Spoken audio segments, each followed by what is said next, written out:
Sebelum menyaksikan video ini, pastikan bosku jangan lupa subscribe, karena subscribe itu gratis plus bonus tonton video terbaru setiap harinya. Jangan lupa ya. Tak bisa mengelak, polisi temukan 4 brankas isi uang tunai. Polda Metro Jaya menemukan dokumen terkait khilafah hingga uang miliaran rupiah saat menggeledah kantor pusat kelompok Khilafatul Muslimin. Di Reskrimum Polda Metro Jaya, Kombes Hengki Haryadi menjelaskan, penyidik baru saja menangkap 2 orang anggota kelompok Khilafatul Muslimin yang bertentangan dengan ideologi Pancasila. Bersamaan dengan itu, penyidik di Reskrimum Polda Metro melakukan penggeledahan di kantor pusat kelompok tersebut dan menemukan 4 brankas.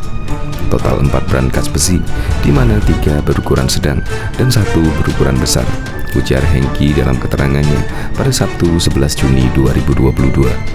Berdasarkan hasil pemeriksaan, kata Hengki, penyidik menemukan uang lebih dari 2 miliar.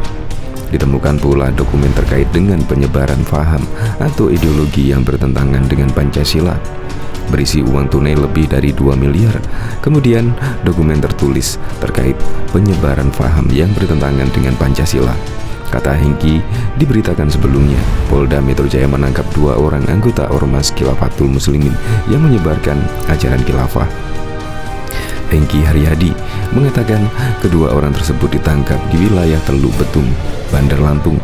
Penyidik kembali menangkap 2 orang yang terkait Ormas Khilafatul Muslimin di Lampung, ujar Hengki dalam keterangannya pada Sabtu 11 Juni 2022.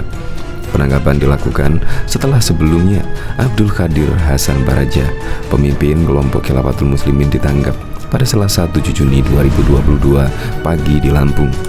Ya betul, Polda Metro Jaya menangkap pimpinan Khilafatul Muslimin atas nama Abdul Qadir Baraja, kata Kabitumas Polda Metro Jaya Kombes Endra Sulpan saat dihubungi Selasa. Sementara itu, Hengki Haryadi mengatakan organisasi tersebut diduga telah melakukan kegiatan yang melanggar hukum dan bertentangan dengan ideologi Pancasila. Setelah kami analisis dari penyelidikan ini, kami temukan peristiwa pidana.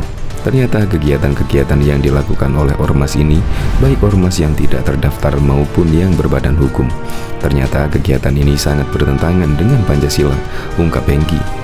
Menurut Hengki, kelompok tersebut menyebarkan ideologi khilafah melalui video ceramah di YouTube hingga mencetak buletin setiap bulannya. Hengki menegaskan pihak kepolisian sudah menganalisis seluruh materi yang ada dalam video, buletin, dan selebaran itu. Dalam proses analisis, kepolisian turut melibatkan ahli agama Islam, ahli dari Kementerian Hukum dan HAM, hingga ahli pidana. Terkini Abdul Qadir sudah ditetapkan sebagai tersangka. Dia dijerat dengan pasal 59 ayat 4 junto pasal 82 ayat 2 Undang-Undang Nomor 16 Tahun 2017 tentang Organisasi Masyarakat Ormas. Dia juga disangkakan pasal 14 ayat 1 dan 2 dan atau pasal 15 Undang-Undang Nomor 1 Tahun 1946 tentang Peraturan Hukum Pidana. Pemimpin kelompok Khilafatul Muslimin kini ditahan di ruang tahanan rutan Polda Metro Jaya untuk proses penyidikan. Sebagai informasi, kelompok ini melakukan konvoi di kawasan Cawang, Jakarta Timur beberapa waktu lalu. Video yang menunjukkan aksi tersebut viral di media sosial beberapa waktu lalu.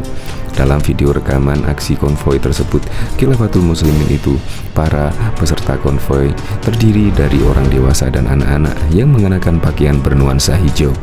Beberapa di antaranya tampak mengibarkan bendera dan membawa poster bertuliskan sambut kebangkitan khilafah Islamiyah. Bahkan diketahui bentrokan terjadi antara pengikut Khilafatul Muslimin dengan petugas Polda Metro Jaya dan Polresta Bandar Lampung.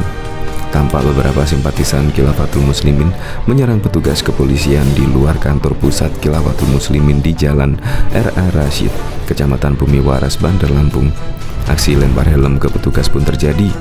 Polisi berupaya mengamankan beberapa orang diduga provokator sehingga kericuan bisa dihindarkan. Sekitar 4 orang simpatisan diamankan diduga provokator bentrokan. Direktur Reserse Kriminal Umum Polda Metro Jaya Kombes Hengki Haryadi mengatakan bentrokan dipicu oleh penangkapan 2 orang pimpinan Khilafatul Muslimin Lampung, inisial AA dan IM. Mereka pengurus Khilafatul Muslimin. 2 orang tersebut telah kami amankan dan saat ini telah dimintai keterangan. Keduanya berperan menjalankan operasional organisasi terangnya pada Sabtu 11 Juni 2022. Selain menangkap 2 orang, Ditreskrimum Polda Metro Jaya juga menggeledah kantor pusat Khilafatul Muslimin. Selama penggeledahan berlangsung, tidak ada perlawanan dari kelompok Khilafatul Muslimin, meski puluhan simpatisan berjaga di depan gerbang kantor. Hengki mengatakan menemukan 4 brankas berisi uang dan barang berharga lain usai dilakukan penggeledahan. Di dalam brankas kami temukan uang tunai. Secara detail nanti kami sampaikan, ujar Hengki. Dalam penggeledahan ini, penyelidik juga kembali menemukan sejumlah barang bukti berupa buku, buletin, dan dokumen-dokumen serta peralatan lainnya yang hampir kesemuanya bertemakan radikalisme dan ajaran paham ideologi tertentu yang bertentangan dengan ideologi Pancasila. Bahkan diketahui juga Polres Lampung Selatan menyebutkan berbagai kegiatan yang dilakukan Kampung Khilafatul Muslimin di Desa Karangsari, Kecamatan Jati Agung, Lamsel. Kapolres Lampung Selatan AKBP Edwin mengatakan satu daerah di Desa Karangsari bukan sebagai kampung khilafah, sebab organisasinya pun ditetapkan sebagai organisasi yang dilarang negara karena kegiatan anti pemerintah. Kendati demikian, dia mengakui kampung tersebut memiliki lembaga pendidikan agama, yaitu Pondok Pesantren Ukhuwah Islamiyah. Ponpes tersebut memiliki 182 santri dengan setiap alumninya diwajibkan mengabdi selama setahun di Khilafatul Muslimin. Tapi kurikulum dalam ponpes itu tidak sesuai dengan aturan pemerintah, ujar Edwin saat rapat terkait keberadaan Khilafatul Muslimin pada Kamis 9 Juni 2022. Kampung tersebut juga lanjut dia terdapat klinik Al-Mustasyafa Khilafatul Muslimin dengan Poker Agus Kelana yang dipercaya melakukan pelayanan kesehatan. Kami mendorong masyarakat teman-teman Khilafatul Muslimin di sana untuk diajak gotong royong sebagai upaya pencegahan, katanya. Ketua Forum Komunikasi Umat Beragama Lamsel, Rafiq Udin, mengatakan pendirian ponpes terdapat aturan, mekanisme, dan karakteristik. Tidak, jika tidak ada aturan, mekanisme, dan karakter, serta ajaran yang menyimpang dari syariat Islam bahkan bertentangan dengan Pancasila dan NKRI, hendaknya tegas saja. Itu bukan ponpes, tegas dia. Kepala Desa Karangsari Romsi mengatakan kegiatan Khilafatul Muslimin selama ini tidak pernah merugikan masyarakat sekitar. Alhamdulillah, kegiatan mereka aman-aman aja. Tapi jika ada, akan dilakukan kegiatan seperti yang disarankan Kapolres Lamsel, kami siap, ungkap dia. Sementara itu, Kepala Kesbaspol Lamsel Puji Kusanto menjelaskan kegiatan Khilafatul Muslimin tidak ada legalitas. Namun, untuk merangkul jemaahnya, pihaknya akan membentuk tim kecil guna membuat kegiatan kemanusiaan di Desa Karangsari. Ini sebagai bentuk pendekatan untuk menumbuhkan ideologi Pancasila, imbuhnya.